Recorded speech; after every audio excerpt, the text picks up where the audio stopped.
Hello friends, welcome to Success Point. जैसा कि मैंने पहले बताया है कि बोर्ड पे क्लासें नहीं आएगी और अभी मैं ऐसे पढ़ा रही हूँ, बाद में आएगी। अब कब आएगी अभी उसका कुछ कहा नहीं जा सकता है, लेकिन मैं कंटिन्यू क्लास दे रही हूँ।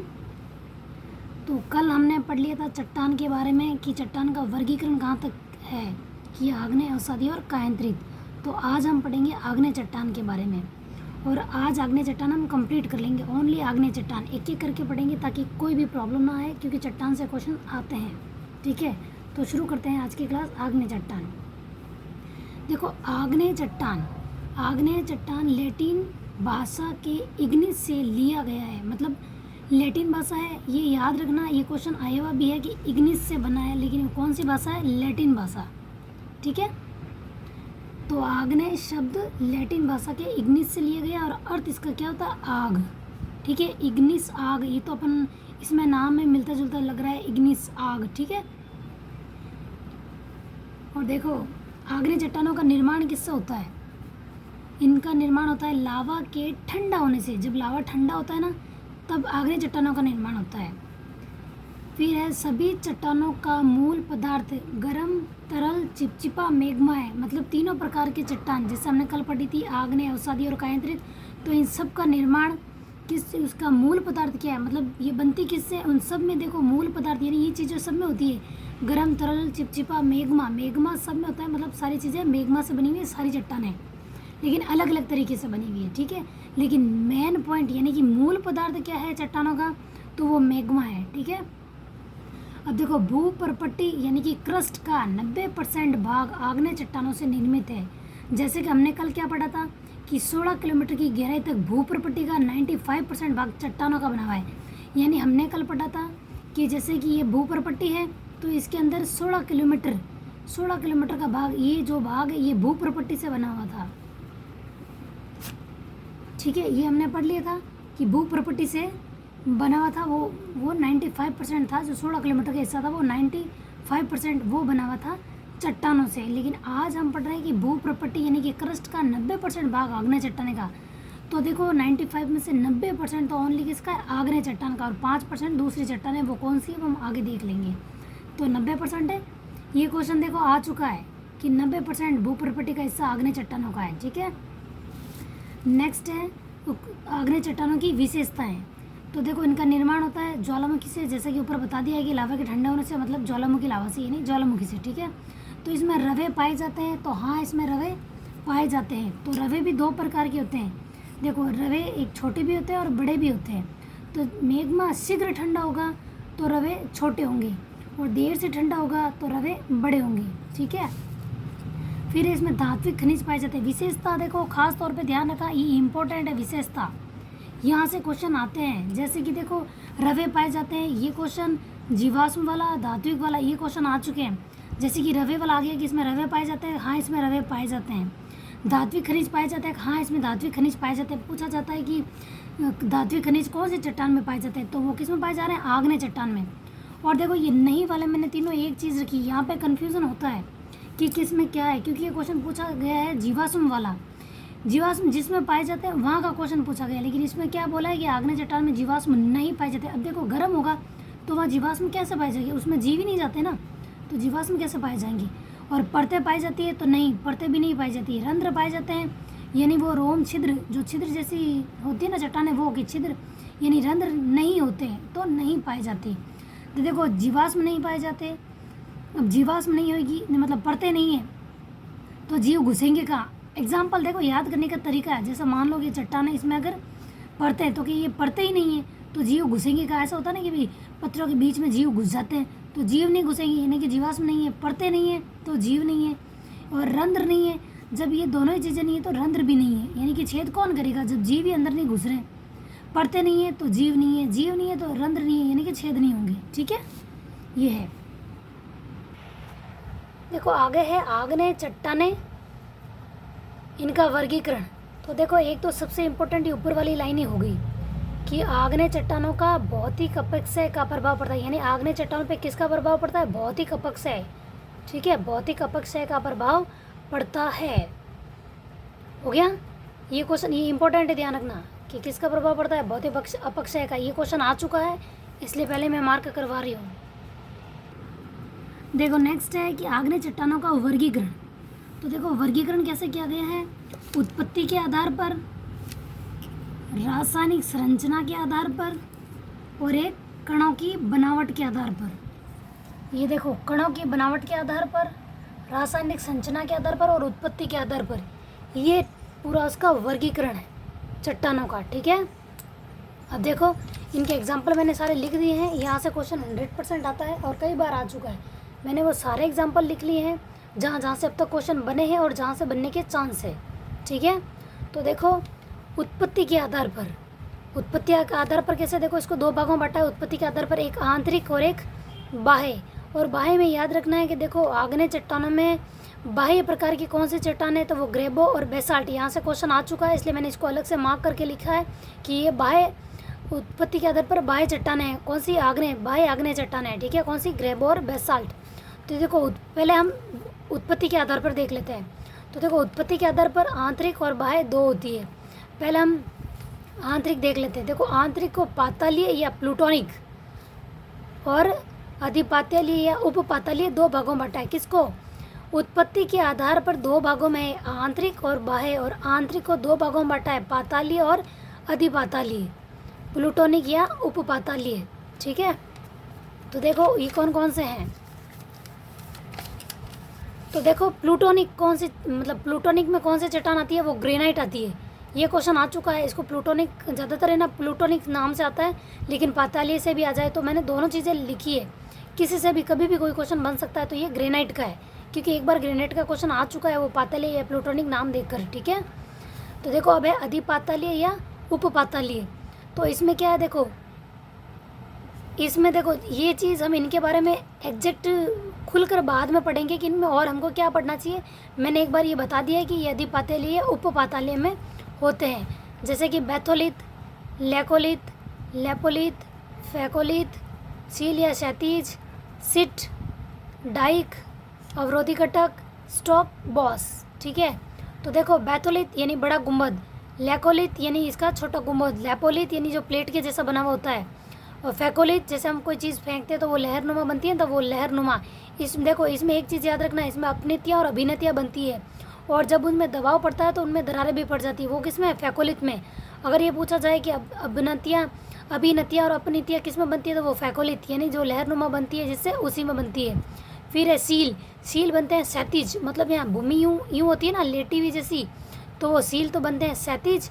और सीट बनते हैं सील से माइनस, यानी कि अगर क्षैतिज बना हुआ है उसके आसपास का भाग अपवर्तित हो जाता है ना, वो हो जाता है सिट। डाइक होते हैं लंबवत यानी खड़ा, और अवरोधी घटक डाइक का माइनस, यानी कि देखो लंबवत ये चीज़ बनी हुई है, साइड साइड का हटा दो, मतलब वो पतला हो जाता है, तो वो हो गया डाइक, नहीं सॉरी अवरोधी घटक। फिर हो गया स्टॉक बॉस, बैथोलिथ, माइनस लिखा हुआ है, देखो माइनस का मतलब वो घट रहा है, बैथोलिथ यानी बड़ा गुंबद, और स्टॉक बॉस का मतलब है बैथोलिथ का अपर्दन हो जाना, यानी कि छोटा गुंबद। ठीक है, नेक्स्ट है हमारा, देखो हमने ये पढ़ लिया है आंतरिक और बाह्य में, आंतरिक का पढ़ लिया है पातालीय और अधिपातालीय। अब हम पढ़ेंगे बाह्य, जिसमें विस्फोटक और शांत दो प्रकार के होते हैं। देखो बाह्य में शांत का पूछा तो वो है दक्षिण भारतीय पठार। ठीक है, और विस्फोट में बम यानी बड़े टुकड़े, लेपिली मतलब मटर के दाने, राख यानी अति महीन ज्वालामुखी राख, टफ यानी राख का जल में जमाव, ब्रेसिया यानी छोटे व बड़े कौनदानी कण। इम्पोर्टेंट है टफ, एक मिनट आओ, ये टफ आपकी इम्पोर्टेंट है, ये टफ इम्पोर्टेंट है। टफ का क्वेश्चन आ चुका है कि राख का जल में जमा, उसको क्या कहते हैं, टफ। ठीक है, ये आ चुका है। अब याद रखना लेपिली से क्वेश्चन आ सकता है, क्योंकि थोड़े जो नाम अजीब होते हैं ना वहाँ से क्वेश्चन आता है। जैसे टफ से आ चुका है और लेपिली से आ जाए तो मटर के दाने के समान। मटर के दाने के समान आप सोच रहे हो कि वो होते क्या है, अरे वो होते हैं चट्टान के टुकड़े जो मटर के दाने के जैसे होते हैं, मतलब इतने छोटे होते हैं। ठीक है, और ब्रेसिया यानी छोटे और बड़े कौनदानी टुकड़े, यानी देखो यूँ इस टाइप के टुकड़े, छोटे भी हो सकते हैं और बड़े भी हो सकते हैं। ठीक है,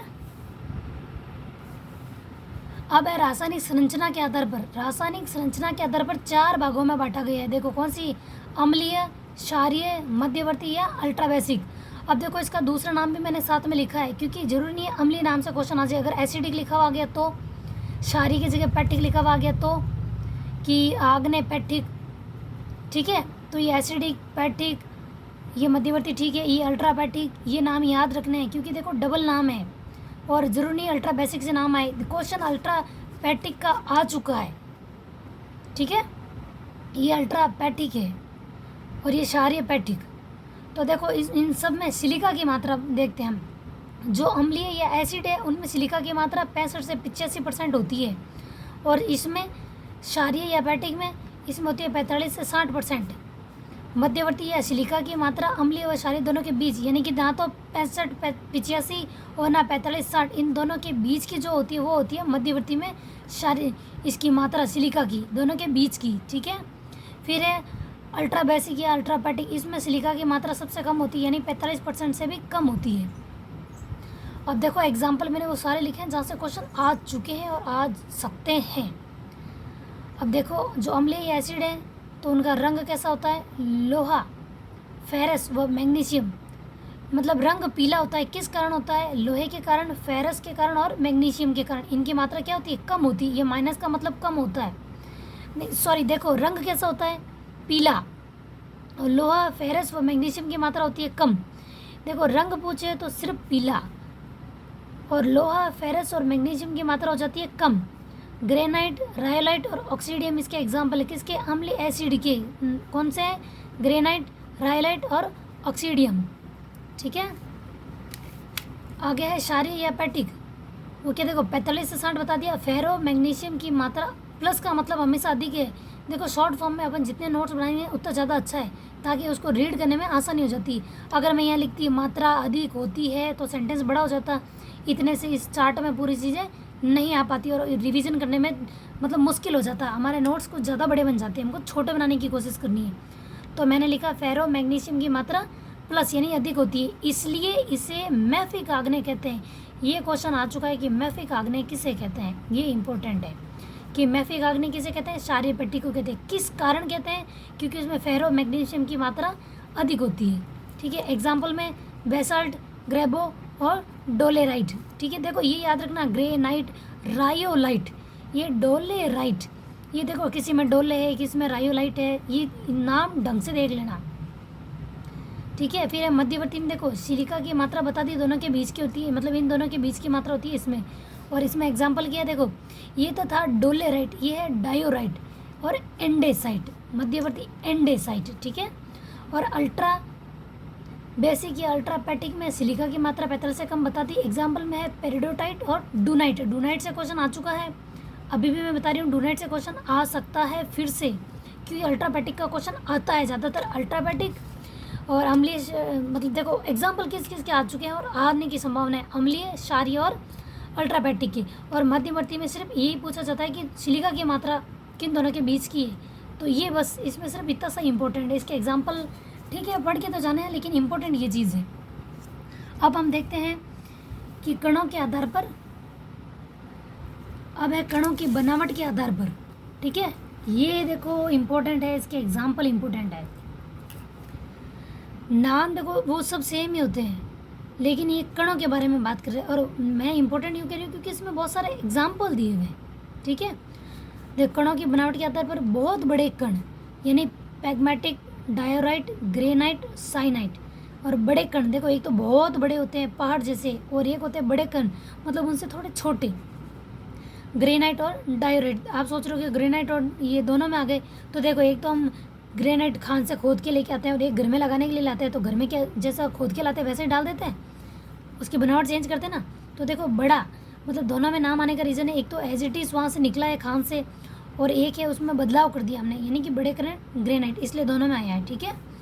और एक है बारीक कण यानी basalt, feldspar, dyke, sill, stock. देखो नाम वही जो हमने पहले पढ़े वही आएंगे, ठीक है, पर इसमें सारे मिक्सअप जैसे नाम आते हैं। कण या ग्लासी, ये इंपॉर्टेंट है ग्लासी वाला। ऑब्सीडियम, पिचस्टोन, ये मैंने इसीलिए ऐसे किया है कि कणहीन या ग्लासी, देखो नाम थोड़ा स्पेशल लगे ना, वहाँ से क्वेश्चन आते हैं।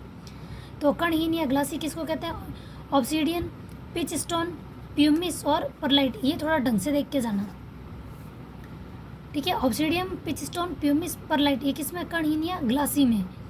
ग्लास में डाल दो पीच पीच कर पिचस्टोन, इस तरीके से याद कर सकते हो, ठीक है। उसका मतलब अपन को सीखना है कुछ करके कि किसी न किसी तरीके से हम पता लगा लें। ज़रूर नहीं, देखो हर चीज़ की आप अगर ट्रिक ढूंढने जाओगे तो गड़बड़ हो जाएगी, क्योंकि अगर वो ट्रिक हम भूल गए तो कुछ चीज़ें हमें याद भी करनी चाहिए और कोशिश करें कि हम उसी में ढूंढ लें। जैसे कि देखो ग्लास में क्या पीच के कुछ डाल सकते हैं, तो पीच स्टोन, ठीक है, इस तरीके से।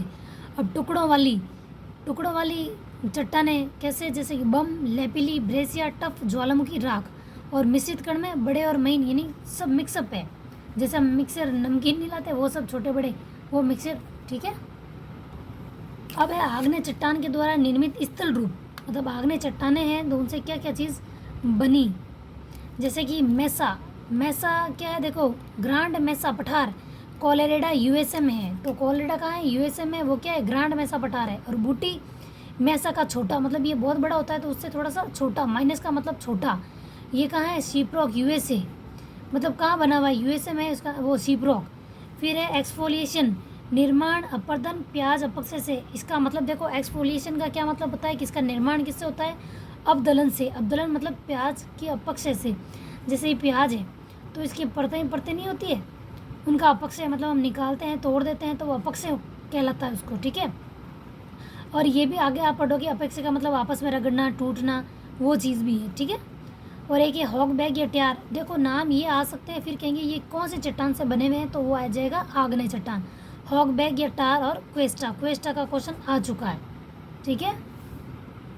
और रही बात ये डायग्राम दिखाने की, तो ये देखो मतलब यूँ नहीं है कि गाइड में नहीं है, गाइड में भी है, आप उससे भी सीख सकते हो। जैसे देखो इसमें क्या सीखना है कि देखो बैथोलिथ नीचे सबसे बना हुआ है, मतलब इस भूभाग से जो ये पृथ्वी है यहाँ से अंदर की तरफ बने हुए हैं, ये सब भूमि के अंदर है। बैथोलिथ मतलब ये देखो बड़ा सारा गुम्बद, ठीक है, तो इसका छोटा हो जाएगा वो, ये देखो जैसे बताया बड़ा गुम्बद, स्टॉक बॉस हो गया बैथोलिथ का छोटा गुम्बद, ठीक है। देखो जैसे ये मैं पूरा ही बता देती हूँ, ठीक है। देखो बैथोलिथ यानी भू सतह के नीचे बड़े गुम्बदाकार के रूप में, जहाँ पे एग्जाम्पल क्या है, रांची का पठार। फिर है लेकोलिथ, ये ना ढंग से पढ़ के जाना, इनमें से अब क्वेश्चन आ रहे हैं, किस तरीके से, इनमें से कि धरातल के नीचे कौन सा है, धरातल के ऊपर कौन सा है, वो कैसा बना हुआ है। जैसे फैकोलिथ है तो वो लहरनुमा है, लेपोलिथ है तो कैसा है, अवतल या प्लेट के जैसा है, और धरातल के नीचे बेसिनुमा है। और लेकोलिथ है तो धरातल सतह के नीचे परतदार चट्टानों के बीच में छोटा गुंबदाकार है। इस तरह के अब क्वेश्चन आने लग गए। और फैकोलिथ है तो लहरनुमा, ये बता दिया, जैसे ऐसे जमा जिससे अपनतियाँ और अभिनेतियों का निर्माण होता है। जैसे मैंने अभी बताया था ना, अपनतियाँ और अभिनेतियाँ जो उन्हें टूटती है तो उनमें दरारें पड़ जाती है। और सील भू सतह के नीचे परतदार चट्टानों के बीच यानी कि क्षैतिज जमाव सील का।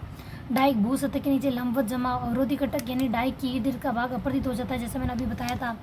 फिर सील के जमाव की मोटाई कम। स्टॉक या बॉस बैथोलिथ का आकार छोटा। देखो यहाँ से क्वेश्चन अब बन चुके हैं पहले भी और अब भी बन सकते हैं। अब क्या इनमें से बनते हैं, डायरेक्ट ये नाम नहीं देते, अब ये चीज़ देते, ये नहीं देते कि भी आग्नेय चट्टानों से क्या क्या बनते हैं, ये बनते हैं, बस ये चीज़ नहीं दी हुई। अब ये चीज़ें पूछने लग गए तो इनको ढंग से पढ़ के जाना, ठीक है। अब देखो एक इम्पोर्टेंट चीज़ ये भी है जहाँ से क्वेश्चन अब तक आ चुके हैं और आ रहे भी हैं कि आग्नेय चट्टान है उनसे वो रूपांतरित चट्टानों में बदलती है। वो कैसे, तो देखो ग्रेनाइट से नीस, बेसाल्ट से एम्फीबोलाइट, ग्रेबो से सर्पेंटाइन। ये क्वेश्चन आ चुका है इसलिए मैंने हाईलाइट किया है। अब्रक सीस्ट, डोलेमाइन, संगमरमर। ऐसा नहीं है, और भी क्वेश्चन आ चुके हैं लेकिन मैंने इसको हाईलाइट किया है। कॉन्ग्लोमरेट यानी क्वार्टरजाइट, बिटुमिनस, एंथ्रासाइट, ये तो कोयला है, पता ही आपको, पढ़ा होगा एंथ्रासाइट, बिटुमिनस, लिग्नाइट।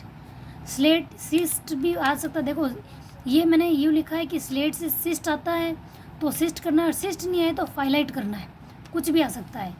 रायलाइट, सिस्ट। अब आप सोच रहे हो कि भी सिस्ट नाम आ गया, ये तो रूपांतरित है, फिर इसका तो स्लेट से सिस्ट बनता है, फिर अब क्या करें, तो देखो सिस्ट रायलाइट से भी बनता है। स्लेट से सिस्ट या स्लेट से फाइलाइट, रायलाइट से सिस्ट। इसको ध्यान से देख के जाना, ठीक है, कि स्लेट से सिस्ट भी बनता है या स्लेट से फाइलाइट भी, और रायलाइट से सिस्ट, ठीक है। ये है आग्नेय चट्टानों से रूपांतरित हुई चट्टानें, ठीक है। तो देखो आज की क्लास कैसी लगी, क्योंकि फ़िलहाल क्लास इसी तरीके से आएगी। आपको समझ आ रही है, नहीं आ रही है, कैसा लग रहा है, मुझे कमेंट करके ज़रूर बताएं, ठीक है, कि क्लास सही है, कुछ समझ आ रहा है, नहीं आ रहा है। क्योंकि देखो क्वेश्चन यहीं से आएंगे, हर चीज़ की ट्रिक ढूंढने जाओगे तो गड़बड़ हो जाएगी। जहाँ ट्रिक बनेगी वो 100% आपको ट्रिक बताई जाएगी, लेकिन याद करने जैसी ट्रिक अगर अपन याद करके जाएंगे तो गड़बड़ होने के चांसेस होते हैं। क्वेश्चन में बन जाए तो ज़्यादा ईजी और ज़्यादा सही रहता है। ठीक है, तो ये इस तरीके से आप देख लेना कि क्लास कैसी रही। ठीक है, थैंक यू।